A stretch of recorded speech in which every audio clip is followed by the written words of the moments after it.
നമസ്കാരം, എല്ലാവർക്കും not four P S സിയുടെ പുതിയൊരു വീഡിയോയിലേക്ക് സ്വാഗതം. നമ്മൾ ഇന്നത്തെ വീഡിയോയിൽ നമ്മൾ പഠിക്കാൻ പോകുന്നത് PSC മുൻ വർഷങ്ങളിൽ ചോദിച്ചിട്ടുള്ള ഒരു 50 ബയോളജിയിലെ ചോദ്യങ്ങളാണ്. വളരെ ഇമ്പോർട്ടൻ്റ് ആയിട്ടുള്ള ചോദ്യങ്ങളാണ്. നാളെ എക്സാം എഴുതുന്നവർക്ക് ഇത് തീർച്ചയായും ഉപകാരപ്പെടും. ഇനി അടുത്ത സ്റ്റേജിൽ എക്സാം എഴുതുന്നവർ ഇത് നോക്കിയിരിക്കുക, പഠിക്കുക. അപ്പം നിങ്ങൾ ചോദ്യങ്ങൾ മുഴുവനായിട്ട് അറ്റൻഡ് ചെയ്ത് നിങ്ങൾക്ക് എത്ര മാർക്ക് നേടാൻ സാധിച്ചു എന്ന് നിങ്ങൾ സ്വയം നിങ്ങളെ വിലയിരുത്തുക. ഓക്കെ, അപ്പോൾ നമുക്ക് തുടങ്ങിയാലോ? നിങ്ങൾ റെഡിയല്ലേ? മനുഷ്യ ശരീരത്തിൽ ഉദരാശയത്തെയും ഔരസാശയത്തെയും വേർതിരിക്കുന്ന പേശി നിർമ്മിതമായ ഭിത്തിയുടെ പേരെന്താണ്? മനുഷ്യ ശരീരത്തിൽ ഉദരാശയത്തെയും ഔരസാശയത്തെയും വേർതിരിക്കുന്ന പേശി നിർമ്മിതമായ ഭിത്തിയുടെ പേരെന്താണ്? ഓപ്ഷൻ സി ആണ്, ഡയഫ്രം ആണ്. നെഞ്ചിലെ അറയെയും വയറിലെ അറയെയും തമ്മിൽ വേർതിരിക്കുന്ന പേശി നിർമ്മിതമായ ഭിത്തിയാണ് ഡയഫ്രം എന്ന് പറയുന്നത്. മെനിഞ്ചസ് എന്താണ്? തലച്ചോറിനെയും സുഷുമ്നെയും പൊതിഞ്ഞ് സംരക്ഷിക്കുന്ന പാളിയാണ് മെനിഞ്ചസ്. ഈ ആൽവിയോളസ് എന്താണ്? ശ്വാസകോശത്തിലെ വായുവറകളെയാണ് നമ്മൾ ആൽവിയോളസ് എന്ന് പറയുന്നത്. പെരികാർഡിയം എന്താണ്? ഹൃദയത്തെ പൊതിഞ്ഞ് സംരക്ഷിക്കുന്ന ഇരട്ട സ്ഥലമാണ് പെരികാർഡിയം. അടുത്തത്, താഴെ പറയുന്നവയിൽ ഏത് വിറ്റാമിൻ്റെ അഭാവമാണ് ത്വക്ക്, പല്ല്, മോണ എന്നിവയിലെ ആരോഗ്യ പ്രശ്നങ്ങൾക്ക് കാരണം? ഏത് വിറ്റാമിൻ്റെ അഭാവം മൂലമാണ് ത്വക്ക്, പല്ല്, മോണ എന്നിവയിലെ ആരോഗ്യ പ്രശ്നങ്ങൾക്ക് കാരണമാകുന്നത്?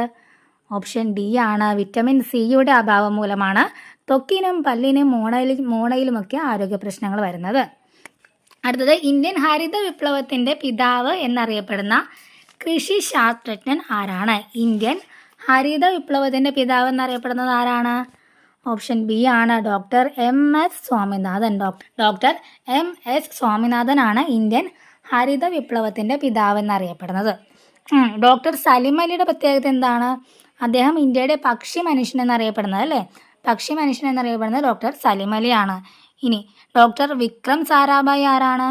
ഇന്ത്യൻ ബഹിരാകാശ പദ്ധതിയുടെ പിതാവാണ്. അടുത്ത, താഴെ തന്നിരിക്കുന്നവയിൽ ഏത് സസ്യ വിഭാഗത്തിൽ പെടുന്നതാണ് റിക്സിയ? താഴെ തന്നിരിക്കുന്നവയിൽ ഏത് സസ്യ വിഭാഗത്തിൽ പെടുന്നതാണ് റിക്സിയ? എന്താണ് റിക്സിയ? ഏതാണ്? ഓപ്ഷൻ ബി ആണ്, ബ്രയോഫൈറ്റ വിഭാഗത്തിൽ പെടുന്നതാണ് റിക്സിയ. അടുത്തത്, മനുഷ്യൻ്റെ പൂർണ്ണകാല ഗർഭത്തിൻ്റെ കാലയളവ് എത്രയാണ്? മനുഷ്യൻ്റെ പൂർണ്ണകാല ഗർഭത്തിൻ്റെ കാലയളവ് എത്രയാണ്? ഓപ്ഷൻ സി ആണ്, 270 മുതൽ 280 ദിവസം. ഓപ്ഷൻ സി ആണ്, 270 മുതൽ 280 ദിവസം വരെയാണ് മനുഷ്യൻ്റെ പൂർവ്വകാല ഗർഭത്തിൻ്റെ കാലയളവ്. അടുത്തത്, തന്മാത്രാ തലത്തിൽ ജീവികളെ തിരിച്ചറിഞ്ഞ് വർഗീകരിക്കുന്ന സാങ്കേതിക വിദ്യ ഏത് പേരിൽ അറിയപ്പെടുന്നു? തന്മാത്രാ തലത്തിൽ ജീവികളെ തിരിച്ചറിഞ്ഞ് വർഗീകരിക്കുന്ന സാങ്കേതിക വിദ്യയെ പറയുന്ന പേരെന്താണ്? ഓപ്ഷൻ എ ആണ്, DNA ബാർകോഡിംഗ്. DNA barcoding. അടുത്തത്, താഴെ പറയുന്നവയിൽ ഏത് ഹോർമോണാണ് കൃത്യമായ പ്രജനന കാലഘട്ടമുള്ള ജീവികളിൽ ലൈംഗിക പ്രവർത്തനങ്ങൾ നിയന്ത്രിക്കുന്നത്? താഴെ പറയുന്നവയിൽ ഏത് ഹോർമോണാണ് കൃത്യമായ പ്രജനന കാലഘട്ടമുള്ള ജീവികളിലെ ലൈംഗിക പ്രവർത്തനങ്ങൾ നിയന്ത്രിക്കുന്നത്? മെലാറ്റോണിൻ ആണ്. അടുത്തത്, താഴെ തന്നിരിക്കുന്നവയിൽ മനുഷ്യനിൽ സെർവിക്കൽ ക്യാൻസറിന് കാരണമാകുന്ന വൈറസ് ഏതാണ്? താഴെ തന്നിരിക്കുന്നതിൽ മനുഷ്യനിൽ സെർവിക്കൽ ക്യാൻസറിന് കാരണമാകുന്ന വൈറസ് ഏതാണ്? ഓപ്ഷൻ സി ആണ്, human papilloma virus. Human papilloma virus ആണ് മനുഷ്യനിൽ സെർവിക്കൽ ക്യാൻസറിന് കാരണമാകുന്ന വൈറസ്. കേരളത്തെ അംഗപരിമിത സൗഹാർദ്ദ സംസ്ഥാനമാക്കുക എന്ന ലക്ഷ്യത്തോടെ ആരംഭിച്ച ആരോഗ്യക്ഷേമ പരിപാടി എന്താണ്? കേരളത്തെ അംഗപരിമിത സൗഹാർദ്ദ സംസ്ഥാനമാക്കുക എന്ന ലക്ഷ്യത്തോടെ ആരംഭിച്ച പദ്ധതി എന്താണ്? ഓപ്ഷൻ സി ആണ്, അനുയാത്ര. അനുയാത്ര എന്ത് ലക്ഷ്യം വെച്ചുള്ള പരിപാടിയാണ്? അനുയാത്ര എന്ത് ലക്ഷ്യം വെച്ചിട്ടുള്ള ആരോഗ്യക്ഷേമ പരിപാടിയാണ്? കേരളത്തെ അംഗപരിമിത സൗഹാർദ്ദമാക്കുക എന്ന ലക്ഷ്യത്തോടെ ആരംഭിച്ച ആരോഗ്യക്ഷേമ പരിപാടിയാണ് അനുയാത്ര. അടുത്തത്, ഡയോക്സിനുമായി ബന്ധപ്പെട്ട പ്രസ്താവനകൾ പരിശോധിച്ച് ചുവടെ നൽകിയിരിക്കുന്നതിൽ നിന്നും ശരി ഉത്തരം കണ്ടെത്തുക. ഡയോക്സിനുമായിട്ട് ബന്ധപ്പെട്ട പ്രസ്താവനകളാണ്, ശരി ഉത്തരമാണ് ചോദിച്ചിട്ടുള്ളത്.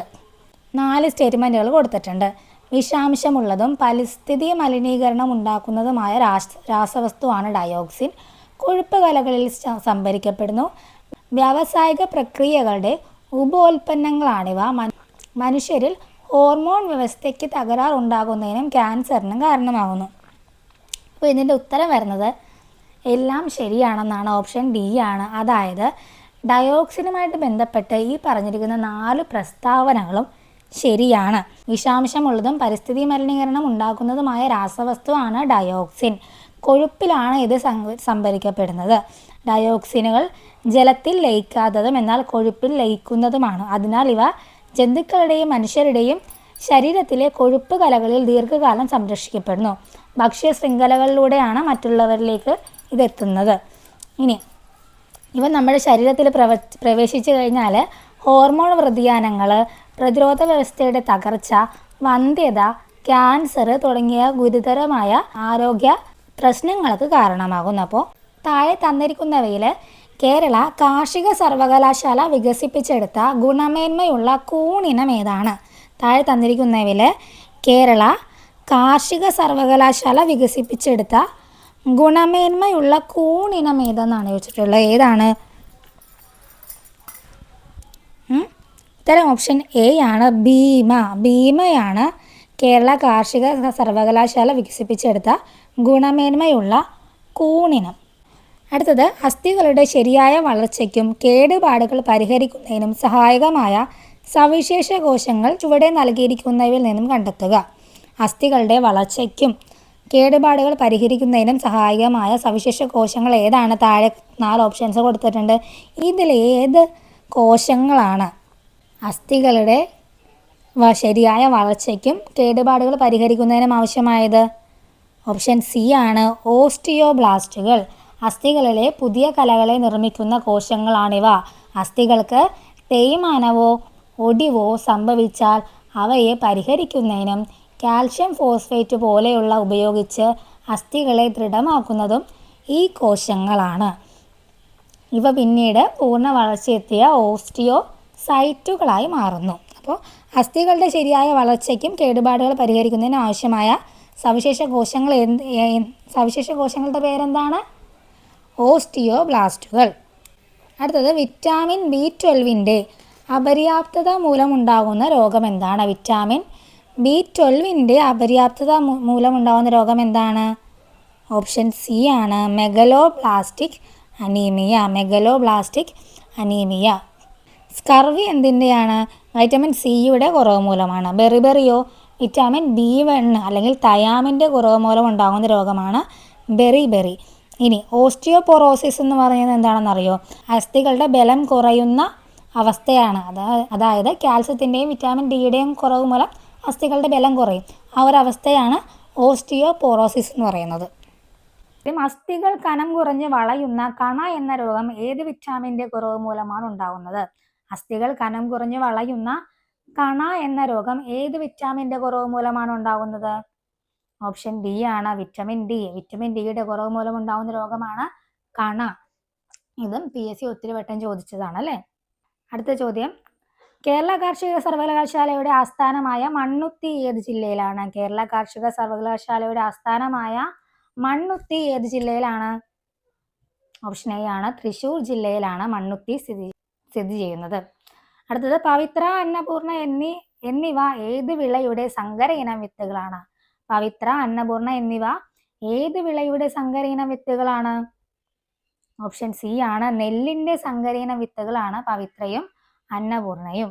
അടുത്തത് കൊഴുപ്പിൽ ലയിക്കാത്ത വിറ്റാമിൻ ഏതാണ്? കൊഴുപ്പിൽ ലയിക്കാതാണ് ADEK ആണ് കൊഴുപ്പിൽ ലയിക്കുന്നത് അല്ലേ. ADEK. അപ്പോൾ കൊഴുപ്പിൽ ലയിക്കാത്ത വിറ്റാമിൻ ഏതാണ്? ഓപ്ഷൻ സി ആണ്. വിറ്റാമിൻ എയുടെ ലഭ്യത കുറയുമ്പോൾ ഉണ്ടാകുന്ന ഒരു രോഗം ഏതാണ്? വിറ്റാമിൻ എയുടെ ലഭ്യത കുറയുമ്പോൾ ഉണ്ടാകുന്ന രോഗം ഏതാണ്? ഓപ്ഷൻ ബി ആണ്. നിശാന്തതയാണ് വിറ്റാമിൻ എയുടെ ലഭ്യത കുറയുമ്പോൾ ഉണ്ടാകുന്ന രോഗം. അടുത്ത ചോദ്യം, മനുഷ്യ ശരീരത്തിലെ ഏറ്റവും കാഠിന്യമുള്ള പദാർത്ഥം ഏതാണ്? മനുഷ്യ ശരീരത്തിലെ ഏറ്റവും കാഠിന്യമുള്ള പദാർത്ഥം ഏതാണ്? ഓപ്ഷൻ ബി ആണ്. ഇനാമലാണ് മനുഷ്യ ശരീരത്തിലെ ഏറ്റവും കാഠിന്യമുള്ള പദാർത്ഥം. ചുവടെ നൽകിയിരിക്കുന്നതിൽ ചെറുകുടലുമായി യോജിച്ച പ്രസ്താവന അല്ലെങ്കിൽ പ്രസ്താവനകൾ തിരഞ്ഞെടുക്കുക. ആഹാരത്തിലെ പോഷകഘടകങ്ങൾ രക്തത്തിലേക്ക് ആഗിരണം ചെയ്യുന്ന ഭാഗം, വില്ലസുകൾ കാണപ്പെടുന്ന ഭാഗം, ജലവും ലവണവും ആഗിരണം ചെയ്യപ്പെടുന്ന ഭാഗം. അപ്പോൾ ചെറുകുടലുമായിട്ട് ബന്ധപ്പെട്ട ഈ ഒരു സ്റ്റേറ്റ്മെൻറ്റിൽ ഈ ഒരു 3 സ്റ്റേറ്റ്മെൻറ്റുകളും ശരിയാണ് അല്ലേ? ചെറുകൂടലുമായിട്ട് ബന്ധപ്പെട്ട് 3 സ്റ്റേറ്റ്മെൻറ്റുകളും ശരിയാണ്. ഉത്തരം വരുന്നത് ഓപ്ഷൻ ഡി ആണ്. 1, 2, 3. 54ാമത്തെ ചോദ്യം. മങ്ങിയ പ്രകാശത്തിൽ കാണാൻ കഴിയില്ല. ഈ ലക്ഷണം കാണിക്കുന്ന അപര്യാപ്തത രോഗം ഏത് വിറ്റാമിനുമായി ബന്ധപ്പെട്ടിരിക്കുന്നു? മങ്ങിയ പ്രകാശത്തിലുള്ള കാഴ്ചക്കുറവ് ഏത് വിറ്റാമിൻ്റെ അപര്യാപ്തത മൂലമാണ്?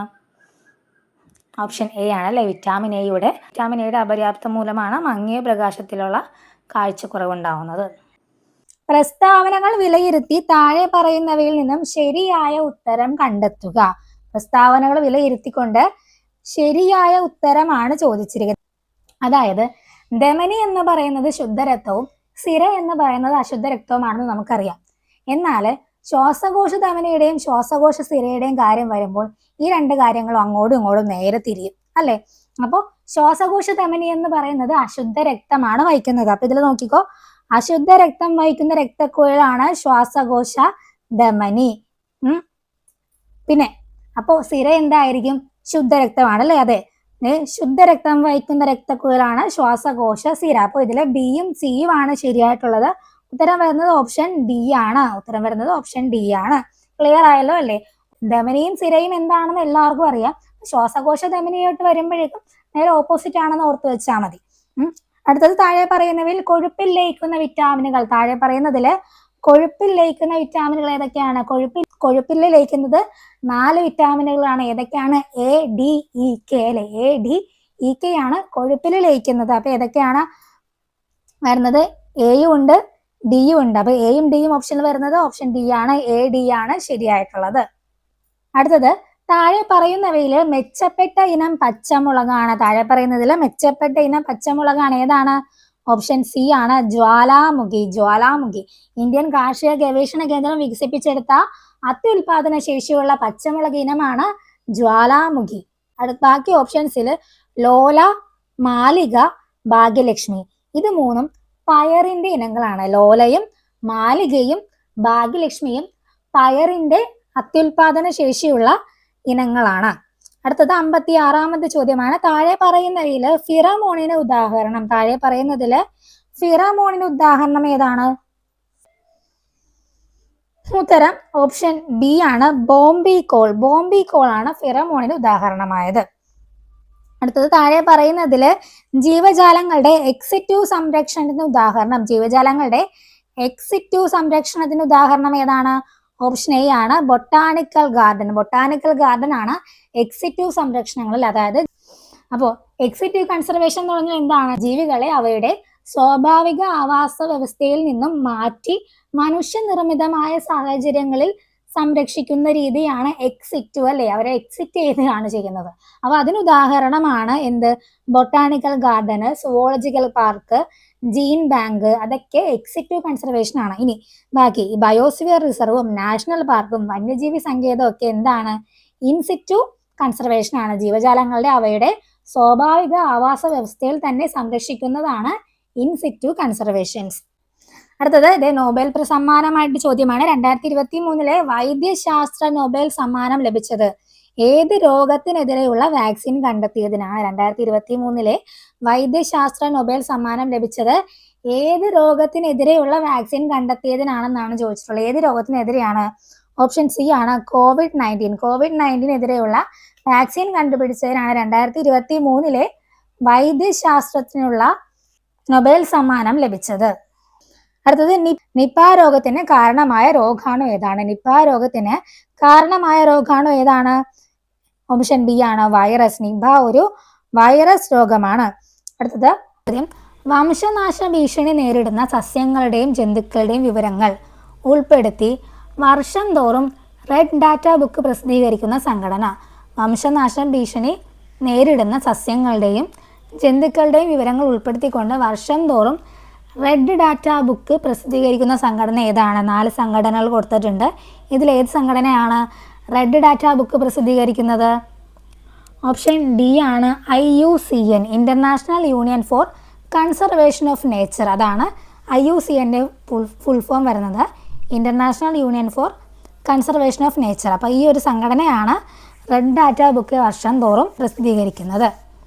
പഴങ്ങളും പച്ചക്കറികളും പാകം ചെയ്യുമ്പോൾ അടച്ചു വേവിക്കണം എന്ന് പറയുന്നത് ഏത് വിറ്റാമിൻ നഷ്ടപ്പെടാതിരിക്കാനാണ്? പഴങ്ങളും പച്ചക്കറികളും പാകം ചെയ്യുമ്പോൾ അടച്ചു വേവിക്കണം എന്ന് പറയുന്നത് ഏത് വിറ്റാമിൻ നഷ്ടപ്പെടാതിരിക്കാനാണ്? ഏതാണ്? ഓപ്ഷൻ സി ആണ്. വിറ്റാമിൻ സി നഷ്ടപ്പെടാതിരിക്കാൻ വേണ്ടിയിട്ടാണ് പഴങ്ങളും പച്ചക്കറികളും പാകം ചെയ്യുമ്പോൾ അടച്ചു വേവിക്കണം എന്ന് പറയുന്നത്. വിറ്റാമിൻ സിയുടെ രാസനാമം എന്താണ്? അസ്കോർബിക് ആസിഡാണ്. ഇത് വെള്ളത്തിൽ ലയിക്കുന്നത്, സി എന്ന് പറയുന്നത് വെള്ളത്തിൽ ലയിക്കുന്ന വിറ്റാമിൻ ആണ് അല്ലേ. ഇത് വെള്ളത്തിൽ ലയിക്കുന്നതും താപമേൽക്കുമ്പോൾ പെട്ടെന്ന് നശിച്ചു പോകുന്നതുമായ വിറ്റാമിനാണ്. അതുകൊണ്ടാണ് പഴങ്ങളും പച്ചക്കറികളും പാകം ചെയ്യുമ്പോൾ അടച്ചു വേവിക്കണം എന്ന് പറയുന്നത്. ഡിയും കെയും ഇയും കൊഴുപ്പിൽ ലയിക്കുന്ന വിറ്റാമിനുകളാണ്. കണ്ടൽക്കാടുകളെ സംബന്ധിച്ച് താഴെ കൊടുത്തിരിക്കുന്ന പ്രസ്താവനകളിൽ ശരിയായത് തിരഞ്ഞെടുക്കുക. കണ്ടൽക്കാടുകളെ സംബന്ധിച്ച് താഴെ കൊടുത്തിരിക്കുന്ന പ്രസ്താവനകളിൽ ശരിയായത് കണ്ടെത്താനാണ് പറഞ്ഞിട്ടുള്ളത്. 3 കാര്യങ്ങൾ കൊടുത്തിട്ടുണ്ട്. 1, തീരപ്രദേശത്തെ മണ്ണ് പിടിച്ചു നിർത്തുന്നു. 2, സുനാമിയെ എന്നാണ് ഉദ്ദേശിച്ചിരിക്കുന്നത്, സുനാമിയെ തടയുന്നു. 3, മത്സ്യസമ്പത്ത് കുറയാൻ കാരണമാകുന്നു. അപ്പോൾ കണ്ടൽക്കാടുകളെ സംബന്ധിച്ച് ഒന്നാമത്തെ ശരി, പ്രദേശത്തെ മണ്ണ് പിടിച്ചു നിർത്തുന്നത് കണ്ടൽക്കാടുകളാണ്. 2, സുനാമിയെ തടയുന്നതും കണ്ടൽക്കാടുകളാണ്. അതായത് പ്രകൃതിദത്തമായ കവചങ്ങളായി പ്രവർത്തിച്ച് സുനാമി, ചുഴലിക്കാറ്റ് തുടങ്ങിയ കടലാക്രമണങ്ങളുടെ ആഘാതം കുറയ്ക്കാനായിട്ട് കണ്ടൽക്കാടുകൾക്ക് സാധിക്കുന്നുണ്ട്. 3, മത്സ്യസമ്പത്ത് കുറയുന്നു എന്ന് പറഞ്ഞു കഴിഞ്ഞാൽ അത് തെറ്റാണ്. കണ്ടൽക്കാടുകൾ മത്സ്യസമ്പത്ത് കുറയുകയല്ല, മറിച്ച് കൂട്ടുകയാണ് ചെയ്യുന്നത്. അപ്പോൾ ഇതിൽ 1ഉം 2ഉം മാത്രമാണ് ശരിയായിട്ടുള്ളത്. ഓപ്ഷൻ വരുന്നത് ഏതാണ്? ഓപ്ഷൻ സി ആണ്. 1ഉം 2ഉം മാത്രമാണ് ശരിയായിട്ടുള്ളത്. ആദ്യം, കാൽമുട്ടുകളിൽ കാണപ്പെടുന്ന അസ്ഥിസന്ധി ഇവയിൽ ഏതാണ്? കാൽമുട്ടുകളിൽ കാണപ്പെടുന്ന അസ്ഥിസന്ധി ഏതാണ്? ഓപ്ഷൻ എ ആണ്. വിജാഗിരി സന്ധിയാണ്. വിജാഗിരി സന്ധിയാണ് കാൽമുട്ടുകളിൽ കാണപ്പെടുന്ന അസ്ഥിസന്ധി. കാൽമുട്ടിലും കൈമുട്ടിലും കാണപ്പെടുന്ന അസ്ഥിസന്ധിയാണ് വിജാഗിരി സന്ധി അല്ലേ. ഒരു വാതിലിൻ്റെ വിജാഗിരി പോലെ ഒരു വശത്തേക്ക് മാത്രമുള്ള ചലനമാണ് ഇതിന് സാധിക്കുന്നത്. ഇനി ഗോളരസന്ധി എവിടെയാണ്? ഗോളരസന്ധി എവിടെയാണ്? തോൾ സന്ധിയാണ്, അല്ലെങ്കിൽ ഇടുപ്പ്, ഷോൾഡറിലും നമ്മുടെ ഹിപ്പിലും കാണപ്പെടുന്ന സന്ധിയാണ് എന്ത്? ഗോളരസന്ധി, അല്ലെങ്കിൽ ബോൾ ആൻഡ് സോക്കറ്റ് ജോയിൻ്റ് എന്ന് പറയും. അപ്പോൾ ഇത് പല ദിശകളിലേക്കുള്ള ചലനം സാധിക്കും അല്ലേ. ഇടുപ്പിലും ഷോൾഡറിലും കാണപ്പെടുന്നതാണ് ഗോളരസന്ധി. ഇനി കീലസന്ധി എന്താണ്? കഴുത്തിൻ്റെ അവിടെ കാണപ്പെടുന്ന സന്ധിയാണ് കീലസന്ധി. തിരിയാനുള്ള ചലനം സാധ്യമാക്കുന്നത് അല്ലേ, അതാണ് കീലസന്ധി. അടുത്തത് തെന്നി നീങ്ങുന്ന സന്ധി. തെന്നി നീങ്ങുന്ന സന്ധി എവിടെയാണ്? ബ്രിസ്റ്റിൻ്റെ അവിടെയും കാൽക്കുഴയിലും കാണപ്പെടുന്നതാണ് എന്ത്? തെന്നി നീങ്ങുന്ന സന്ധി. അസ്ഥികൾക്ക് പരസ്പരം തെന്നി നീങ്ങാൻ സഹായിക്കുന്നു അല്ലേ. അപ്പോൾ നമ്മുടെ കാൽമുട്ടുകളിൽ കാണപ്പെടുന്ന സന്ധി ഏതാണ്? വിജാഗിരി സന്ധി. ഭൗമസൂചിക പദവി ലഭിച്ച കുറ്റ്യാട്ടൂർ മാങ്ങ ഉൽപ്പാദിപ്പിക്കുന്ന പ്രദേശം ഉൾപ്പെടുന്ന ജില്ല. ഭൗമസൂചിക പദവി ലഭിച്ച കുറ്റ്യാട്ടൂർ മാങ്ങ ഉൽപ്പാദിപ്പിക്കപ്പെടുന്ന പ്രദേശം ഉൾപ്പെടുന്ന ജില്ല ഏതാണ്? ഓപ്ഷൻ ബി ആണ്. കണ്ണൂരാണ്. കണ്ണൂർ ജില്ലയിലാണ്. അപ്പോൾ ഭൗമസൂചിക പദവി ലഭിച്ച പ്രശസ്ത മാമ്പഴ ഇനമാണ് കുറ്റ്യാട്ടൂർ മാങ്ങ. ഇത് പ്രധാനമായും കൃഷി ചെയ്യുന്നത് കണ്ണൂർ ജില്ലയിലാണ്. 66ാമത്തെ ചോദ്യം, താഴെ കൊടുത്തിരിക്കുന്നവയിൽ വായുവിലൂടെ പകരുന്ന രോഗങ്ങൾ അല്ലാത്തവ. വായുവിലൂടെ പകരുന്ന രോഗങ്ങൾ അല്ലാത്തവയാണ് ചോദിച്ചിട്ടുള്ളത്. അതിലേതാണ് വായുവിലൂടെ പകരുന്ന രോഗമല്ലാത്തത്?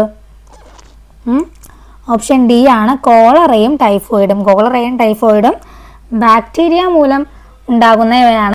മലിനജലത്തിലൂടെയും മലിനമായ ഭക്ഷണത്തിലൂടെയൊക്കെയാണ് പകരുന്നത് അല്ലേ. ബാക്കി രോഗങ്ങൾ നോക്കിക്കോ. ഇൻഫ്ലുവൻസ, ചിക്കൻ ബോക്സ്, 5ാം പനി, ക്ഷയം, COVID-19, വില്ലൻ ചുമ. ഇതെല്ലാം വായുവിലൂടെ പകരുന്ന രോഗങ്ങളാണ്.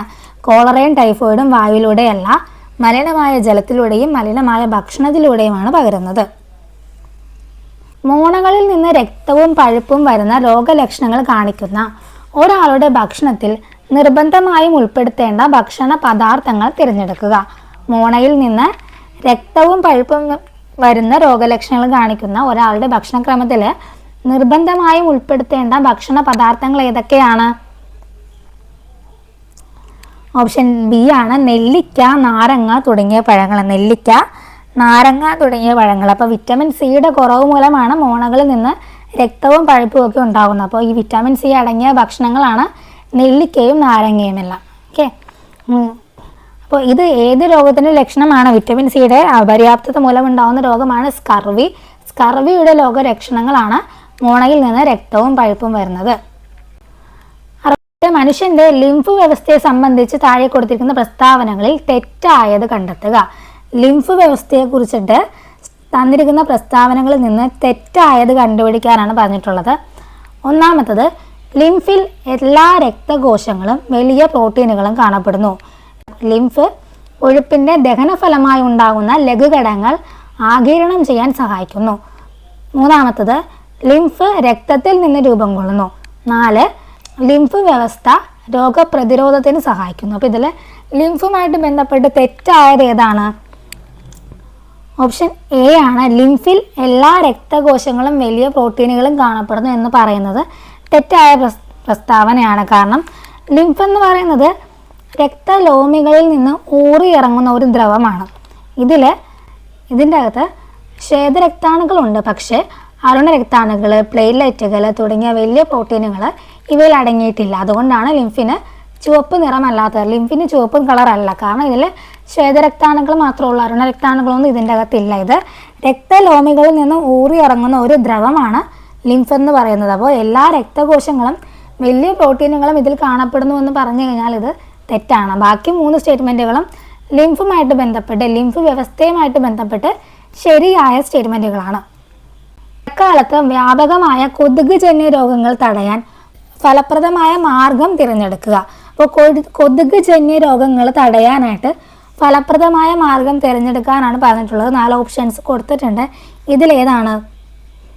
3 കാര്യങ്ങൾ കൊടുത്തിട്ടുണ്ട്. വെള്ളം കെട്ടിക്കിടക്കാൻ അനുവദിക്കാതിരിക്കുക, കെട്ടിടങ്ങൾക്ക് ചുറ്റുമുള്ള പാഴ്ചെടികളും മാലിന്യങ്ങളും നീക്കം ചെയ്യുക, ആഴ്ചയിൽ ഒരിക്കൽ ഡ്രൈ ഡേ ആചരിക്കുക. 4-മത്തത് മുകളിൽ കൊടുത്തവയെല്ലാം. അപ്പോൾ ഇതിലേതാണ് കൊതുകുജന്യ രോഗങ്ങൾ തടയാൻ വേണ്ടിയിട്ട് സ്വീകരിക്കാവുന്ന മാർഗങ്ങൾ? ഓപ്ഷൻ ഡി ആണ് അല്ലേ, മുകളിൽ കൊടുത്താണ്. അടുത്തത്, പുല്ല്, മാൻ, കടുവ, കഴുകൻ. ഈ ഭക്ഷ്യ ശൃംഖലയിലെ തൃതീയ ഉപഭോക്താവ് ആരാണ്? പുല്ല്, മാൻ, കടുവ, കഴുകൻ. ഇതിലെ തൃതീയ 3-മത്തെ ഉപഭോക്താവ് ആരെന്നാണ് ചോദിച്ചിട്ടുള്ളത്. ആരാണ് ഇതിൽ 3-മത്തെ? അപ്പോൾ 4 എണ്ണം കണ്ടിട്ട് പുല്ല്, മാൻ, കടുവ, കഴുകൻ. അപ്പോൾ 3-മത് കിടക്കുന്ന ആൾ കടുവയാണല്ലോ എന്ന് ഓർത്ത് കടുവ എഴുതാൻ നിൽക്കരുത്. തൃതീയ ഉപഭോക്താവാണ് ചോദിച്ചിട്ടുള്ളത്. ഈ പുല്ലെന്ന് പറയുന്നത് ഉപഭോക്താവല്ല, പുല്ല് ഉൽപാദകരാണ്. ഇത് ബാക്കി ഈ മാനില്ലേ, മാൻ ഫസ്റ്റ് കാണുന്നത്, ഇതാണ് പ്രാഥമിക ഉപഭോക്താവ്. കടുവയാണ് ദ്വിതീയ ഉപഭോക്താവ്, കഴുകനാണ് തൃതീയ ഉപഭോക്താവ്. അപ്പോൾ 3-മത്തെ ഉപഭോക്താവ് ആരാണ്? കഴുകനാണ്. ഉത്തരം വരുന്ന ഓപ്ഷൻ സി ആണ്. ജനന സമയത്ത് മനുഷ്യ ശരീരത്തിൽ 300 എല്ലുകൾ ഉണ്ടെങ്കിലും ഇവ പലതും തമ്മിൽ യോജിച്ച് പ്രായപൂർത്തിയാകുമ്പോൾ ആകെ എല്ലുകളുടെ എണ്ണത്തിൽ കുറവുണ്ടാകും. ഈ പ്രസ്താവനയുടെ അടിസ്ഥാനത്തിൽ താഴെ പറയുന്നവയിൽ നിന്നും ശരിയായ ജോഡി കണ്ടെത്തുക. ജനന സമയത്ത് മനുഷ്യന്റെ ശരീരത്തിൽ 300 എല്ലുകൾ ഉണ്ടെങ്കിലും ഇവ പലതും തമ്മിൽ യോജിച്ച് പ്രായപൂർത്തിയാകുമ്പോൾ ആകെ എല്ലുകളുടെ എണ്ണത്തിൽ കുറവുണ്ടാകും. അപ്പോൾ താഴെ തന്നിരിക്കുന്ന ജോഡികളിൽ ഏതാണ് ശരിയായിട്ടുള്ള ജോഡികൾ എന്നാണ് ചോദിച്ചിട്ടുള്ളത്. അപ്പോൾ ജനന സമയത്ത് 300 എല്ലുകൾ ഉണ്ടെങ്കിലും പ്രായപൂർത്തിയായി കഴിയുമ്പോൾ എല്ലുകളുടെ എണ്ണം എത്രയായിട്ട് മാറുന്നു? ഓപ്ഷൻ ബി ആണ്, 300ഉം 206ഉം. ജനന സമയത്ത് 300ഓളം എല്ലുകൾ ഉണ്ടെങ്കിലും വളർച്ചാഘട്ടത്തില് എല്ലുകളൊക്കെ യോജിച്ച് നമ്മൾ പ്രായപൂർത്തിയായ മനുഷ്യന്റെ ശരീരത്തിൽ 206 എല്ലുകളാണ് ഉള്ളത്. ആ 206 എല്ലുകൾ നമ്മൾ എങ്ങനെയൊക്കെയാണ് വിഭജിക്കുന്നത്? അക്ഷാസ്ഥികൂടമെന്നും അനുബന്ധാസ്ഥികൂടമെന്നും വിഭജിച്ചു. അക്ഷാസ്ഥികൂടത്തിൽ 80 എല്ലുകളും അനുബന്ധാസ്ഥികൂടത്തിൽ 126 എല്ലുകളാണ് ഉള്ളത്. അടുത്ത, മോണയ്ക്ക് ആരോഗ്യ കുറവുള്ള ഒരാള് ചുവടെ നൽകിയിരിക്കുന്ന ഭക്ഷണ ഇനങ്ങളിൽ ഏതെല്ലാമാണ് കഴിക്കേണ്ടത്? മോണയ്ക്ക് ആരോഗ്യ കുറവുള്ള ഒരാള് താഴെ തന്നിരിക്കുന്നതില് ഏതൊക്കെ ഭക്ഷണ ഇനങ്ങളാണ് കഴിക്കേണ്ടത്? ഏതൊക്കെയാണ്? ഉത്തരം വരുന്ന ഓപ്ഷൻ എ ആണ് 1, 3. 1 പറയുന്നത് നെല്ലിക്ക കഴിക്കണം, 3 മുരിങ്ങയില. നെല്ലിക്കയും മുരിങ്ങയില. അപ്പൊ മോണയുടെ ആരോഗ്യത്തിന് അത്യാവശ്യമായ ഘടകമാണ് വിറ്റമിൻ സി. വിറ്റമിൻ സി ധാരാളമായിട്ട് അടങ്ങിയിരിക്കുന്നത് മുരിങ്ങയിലയിലും നെല്ലിക്കയിലുമാണ്. അതിനാൽ 1ഉം 3ഉമാണ് ശരിയായിട്ടുള്ളത്. വിട്ടുപോയ ഭാഗം പൂരിപ്പിക്കാനാണ് പറഞ്ഞിട്ടുള്ളത്. ഇനങ്ങളും കാർഷിക വിളയും കൊടുത്തിട്ടുണ്ട്. അപ്പൊ ഇതിൽ വിട്ടുപോയത് പൂരിപ്പിക്കാനാണ്. അപ്പൊ ഏതൊക്കെയാണ്? ലോല പയറ്, സൽകീർത്തി വെണ്ട, ചന്ദ്രശേഖർ എന്തിന്റെ ഇനമാണ്? ഓപ്ഷൻ ഡി ആണ്, ഓപ്ഷൻ സി ആണ്, തെങ്ങിന്റെ ഇനമാണ്. എന്താണ്? തെങ്ങിന്റെ ഇനമാണ് ചന്ദ്രശേഖര തെങ്ങിന്റെ ഇനമാണ്. അടുത്തത് ചിത്രത്തിൽ നിന്നും കടലിലെ മഴക്കാടുകൾ എന്നറിയപ്പെടുന്നത് ഏതെന്ന് കണ്ടെത്തുക. കടലിലെ മഴക്കാടുകൾ എന്നറിയപ്പെടുന്ന ഏതാണ്? ഇതാണ് പവിഴപ്പുറ്റുകളാണ് അല്ലെ. കടലിലെ മഴക്കാടുകൾ എന്നറിയപ്പെടുന്ന ഏതാണ്? പവിഴപ്പുറ്റുകളാണ്. ഒന്ന് മാത്രം വരുന്നു എന്ന് പറയുമ്പോൾ ഓപ്ഷൻ ഡി ആണ്. അടുത്ത ചോദ്യം, വംശനാശ ഭീഷണി നേരിടുന്ന അങ്ങാടിക്കുരുവികൾക്കായി വനം വകുപ്പ് ആരംഭിച്ച പദ്ധതിയുടെ പേരെന്താണ്? വംശനാശ ഭീഷണി നേരിടുന്ന അങ്ങാടിക്കുരുവികൾക്കായിട്ട് വനം വകുപ്പ് ആരംഭിച്ച പദ്ധതിയുടെ പേരെന്താണ്? ഓപ്ഷൻ എ ആണ് കുരുവിക്കൊരു കൂട്. എന്താണ്? കുരുവിക്കൊരു കൂടാണ് വംശനാശ ഭീഷണി നേരിടുന്ന കുരുവികൾക്കായിട്ട് വനം വകുപ്പ് ആരംഭിച്ച പദ്ധതി കുരുവിക്കൊരു കൂട്. കേരള സർവകലാശാല ഈ അടുത്ത കാലത്ത് വികസിപ്പിച്ചെടുത്ത അത്യുൽപാദന ശേഷിയുള്ള പാവലിനം ഏതാണ്? കേരള സർവകലാശാല ഈ അടുത്ത കാലത്ത് വികസിപ്പിച്ചെടുത്ത അത്യുൽപാദന ശേഷിയുള്ള പാവലിനം ഏതാണ്? ഓപ്ഷൻ ബി ആണ് പ്രിയങ്കയാണ്. പ്രിയങ്കയാണ് പാവലിന്റെ ഇനം. ബാക്കി ഓപ്ഷൻസില് പവിത്ര എന്ന് പറയുന്നത് നെല്ലിന്റെ ഇനമാണ്. പവിത്ര നെല്ലിന്റെ ഇനമാണ്. നീലിമ എന്തിന്റെയാണ്? വഴുതനയുടെ ഇനമാണ് നീലിമ. ഇനി മുക്തി എന്ന് പറയുന്നത് ഒരു പച്ചമുളക് ഇനമാണ്. 59ാമത്തെ ചോദ്യം, ചുവടെ നൽകിയിരിക്കുന്നതിൽ നിന്ന് ശരിയായ പ്രസ്താവന കണ്ടെത്തുക. ശരിയായിട്ടുള്ള പ്രസ്താവനയാണ് ചോദിച്ചിട്ടുള്ളത്. 4 പ്രസ്താവനകൾ തന്നിട്ടുണ്ട്. ശരിയായിട്ടുള്ളത് ഓപ്ഷൻ സി ആണ് അല്ലെ. ഡോക്ടർ സലിം അലി പ്രശസ്ത പക്ഷി നിരീക്ഷകനാണ് എന്ന് പറയുന്നത് മാത്രമാണ് ശരിയായിട്ടുള്ളത്. ബാക്കി 3ഉം തെറ്റാണ്. അപ്പോൾ തെറ്റിട്ടുള്ളത് നമുക്ക് നോക്കിയാലോ. ഡോക്ടർ MS സ്വാമിനാഥൻ പ്രശസ്ത ബഹിരാകാശ ശാസ്ത്രജ്ഞനാണെന്ന് പറഞ്ഞു കഴിഞ്ഞാൽ തെറ്റാണ്. അദ്ദേഹം ഡോക്ടർ MS സ്വാമിനാഥൻ ആരാണ്? ഹരിത വിപ്ലവത്തിന്റെ പിതാവാണ് ഡോക്ടർ MS സ്വാമിനാഥൻ. ഇനി ഡോക്ടർ APJ അബ്ദുൽ കലാം, ഇദ്ദേഹം കൃഷി ശാസ്ത്രജ്ഞനല്ല, ഇന്ത്യയുടെ മിസൈൽ മാൻ എന്നറിയപ്പെടുന്ന വ്യക്തിയാണ് ഡോക്ടർ APJ അബ്ദുൽ കലാം. ഇനി ഡോക്ടർ S രാധാകൃഷ്ണൻ ആണെങ്കിലോ ഇന്ത്യയുടെ ആദ്യത്തെ ഉപരാഷ്ട്രപതിയും 2ാമത്തെ രാഷ്ട്രപതിയുമായിരുന്നു ഡോക്ടർ S രാധാകൃഷ്ണൻ. ശൃംഖലയിലെ 1ാമത്തെ കണ്ണിയാകാൻ സാധ്യതയുള്ളത് താഴെ പറയുന്നതിൽ ഏതാണ്? ആഹാര ശൃംഖലയിലെ 1ാമത്തെ കണ്ണിയാവാൻ സാധ്യതയുള്ളത് താഴെ പറയുന്നതിൽ ഏതാണ്? ഓപ്ഷൻ സി ആണ് പുല്ലാണ് അല്ലെ. ഏതൊരു ആഹാര ശൃംഖലയും ആരംഭിക്കുന്നത് ഉൽപാദകരിൽ നിന്നാണ്. ഉൽപാദകർ എന്ന് പറയുന്നത് ഹരിത സസ്യങ്ങളാണ് ഒരു ആഹാര ശൃംഖലയിലെ ഉൽപാദകർ. ചന്ദ്രശങ്കര ഏത് കാർഷിക വിളയുടെ സങ്കര ഇനമാണ്? ചന്ദ്രശങ്കര ഏത് കാർഷിക വിളയുടെ സങ്കര ഇനമാണ്? ഓപ്ഷൻ ബി ആണ് തെങ്ങ്. തെങ്ങിന്റെ സങ്കര ഇനമാണ് ചന്ദ്രശങ്കര. വേറെ ഏതൊക്കെയാണ് തെങ്ങിന്റെ സങ്കര ഇനങ്ങള്? ചന്ദ്രലക്ഷ, കേശര സങ്കര, കേരഗംഗ, ആനന്ദഗംഗ, ഇതെല്ലാം തെങ്ങിന്റെയാണ്. ഇനി പയറിന്റെ ഏതൊക്കെയാണ്? ലോല, മാലിക, ഭാഗ്യലക്ഷ്മി. ലോല, മാലിക, ഭാഗ്യലക്ഷ്മി, ഇത് 3ഉം പയറിന്റെയാണ്.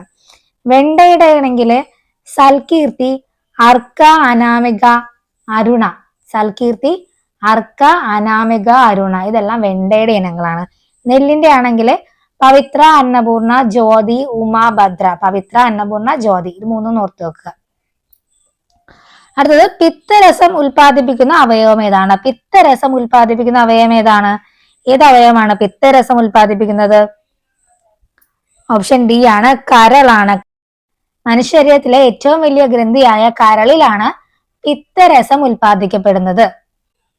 56 വായ്പുണ്ണ് ഏത് ജീവകത്തിന്റെ കുറവ് കൊണ്ടാണ് ഉണ്ടാവുന്നത്? വായ്പുണ്ണ് ഏത് ജീവകത്തിന്റെ കുറവ് കൊണ്ടാണ് ഉണ്ടാവുന്നത്? ഓപ്ഷൻ ബി ആണ്. ബിയുടെ കുറവ് മൂലം ഉണ്ടാവുന്ന രോഗമാണ് വായ്പുണ്ണ്. ഈ ജീവകം എയുടെ അപര്യാപ്തത മൂലം ഉണ്ടാകുന്ന രോഗമാണ് എന്ത്? സിറോഫ്താൽമിയ, നിശാന്തത. ജീവകം സി ആണെങ്കിൽ ഏതാണ് അസുഖം വരുന്നത്? സ്കർവി ആണ് അല്ലെ. ജീവകം ഡി ആണെങ്കിൽ റിക്കറ്റ്സ് അല്ലെങ്കിൽ കണ എന്ന് പറയും. മനുഷ്യ ശരീരത്തിലെ ഏറ്റവും ചെറിയ അസ്ഥി എവിടെ കാണപ്പെടുന്നു? മനുഷ്യ ശരീരത്തിലെ ഏറ്റവും ചെറിയ അസ്ഥി എവിടെയാണ് കാണപ്പെടുന്നത്? എവിടെയാണ്? ഉത്തരം ഓപ്ഷൻ സി ആണ്, ചെവിയിലാണ് കാണപ്പെടുന്നത്. മനുഷ്യ ശരീരത്തിലെ ഏറ്റവും ചെറിയ അസ്ഥിയാണ് സ്റ്റേപ്പിസ് എന്ന് പറയുന്നത്. ഇതാണ് സ്റ്റേപ്പിസ്. അത് എവിടെയാണ് കാണപ്പെടുന്നത്? ചെവിയിലാണ് കാണപ്പെടുന്നത്. നമ്മുടെ ചെവിയുടെ മധ്യകർണത്തിലാണ് ഈ ഒരു സ്റ്റേപ്പിസ് എന്ന് പറയുന്ന അസ്ഥി കാണപ്പെടുന്നത്. 54 താഴെ നൽകിയിരിക്കുന്നവയിൽ ശരിയായ പ്രസ്താവനകൾ. 4 പ്രസ്താവനകൾ തന്നിട്ടുണ്ട്. ഇതിൽ ശരിയായിട്ടുള്ളതാണ് വേണ്ടത്. അപ്പോൾ ഇതിൽ ശരിയായിട്ടുള്ളത് 1ഉം 4ഉം ശരിയാണ്. ഉത്തരം എന്നത് 1ഉം 4ഉമാണ് ശരിയായിട്ടുള്ളത്. ഞാൻ വായിക്കാം. വിറ്റാമിൻ എയുടെ കുറവ് മൂലമുണ്ടാകുന്ന രോഗാവസ്ഥയാണ് നിശാന്തത. അത് ശരിയാണ്. ബെറിബെറി എന്ന രോഗം വിറ്റാമിൻ ബിയുടെ കുറവ് മൂലമുണ്ടാകുന്നു. അപ്പോൾ ഇത് രണ്ടുമാണ് കറക്റ്റ്. ബാക്കി 2 സ്റ്റേറ്റ്മെൻറ്റുകളും തെറ്റാണ്. വിറ്റാമിൻ സിയുടെ കുറവ് മൂലം എന്താണ് ഉണ്ടാകുന്നത്? സ്കർവി ഉണ്ടാകുന്നു. പിന്നെ വർണ്ണാന്തത എന്തുകൊണ്ടാണ് ഉണ്ടാകുന്നത്? വർണ്ണാന്തത എന്ന് പറഞ്ഞ ഒരു ജനിതക വൈകല്യമാണ്. വിറ്റാമിൻ എയുടെ കുറവ് മൂലമല്ല ഇതുണ്ടാകുന്നത്. ഇനി 55 ബുദ്ധിമാന്റെ നെല്ല് എന്നറിയപ്പെടുന്ന നെല്ലിനം. ബുദ്ധിമാന്റെ നെല്ല് എന്നറിയപ്പെടുന്ന നെല്ലിനം ഏതാണ്? ഉത്തരം ഓപ്ഷൻ എ ആണ്, പൊക്കാളിയാണ്. പൊക്കാളിയാണ് ബുദ്ധിമാന്റെ നെല്ലിനം എന്നറിയപ്പെടുന്ന നെല്ലിനം. 56 കേരള വനഗവേഷണ സ്ഥാപനം സ്ഥിതി ചെയ്യുന്നത് എവിടെയാണ്? കേരള വനഗവേഷണ സ്ഥാപനം എവിടെയാണ് സ്ഥിതി ചെയ്യുന്നത്? കേരള ഫോറസ്റ്റ് റിസർച്ച് ഇൻസ്റ്റിറ്റ്യൂട്ട് എവിടെയാണ്? ഓപ്ഷൻ ബി ആണ്, പീച്ചി. പീച്ചിയിലാണ് കേരള ഫോറസ്റ്റ് റിസർച്ച് ഇൻസ്റ്റിറ്റ്യൂട്ട് സ്ഥാപിതമായിട്ടുള്ളത്. 57 ഒരു ആഹാര ശൃംഖലയിലെ ഒന്നാമത്തെ ട്രോപ്പിക തലത്തിലെ ജീവികൾ എപ്പോഴും ഇവരായിരിക്കും. ഒരു ആഹാര ശൃംഖലയിലെ ഒന്നാമത്തെ ട്രോപ്പിക തലത്തിലെ ജീവികൾ എപ്പോഴും ഇവരായിരിക്കും. ആരായിരിക്കും? ഉത്തരം ഓപ്ഷൻ ഡി ആണ്, ഉൽപാദകരായിരിക്കും. അല്ലെ, ഹരിത സസ്യങ്ങളാണ് ഒരു ആഹാര ശൃംഖലയിലെ ഉൽപാദകർ. അപ്പോൾ ഇത്രയും ചോദ്യങ്ങളാണ് ഞാൻ നിങ്ങൾക്ക് വേണ്ടി തിരഞ്ഞെടുത്ത മുൻവർഷ ബയോളജിയിലെ ചോദ്യങ്ങൾ. 50 ചോദ്യത്തിന് മേളിലുണ്ടായിരുന്നു. കറക്റ്റ് 50 അല്ല, 2-3 ചോദ്യങ്ങൾ കൂടുതലായിട്ട് ആഡ് ആയിട്ടുണ്ട്.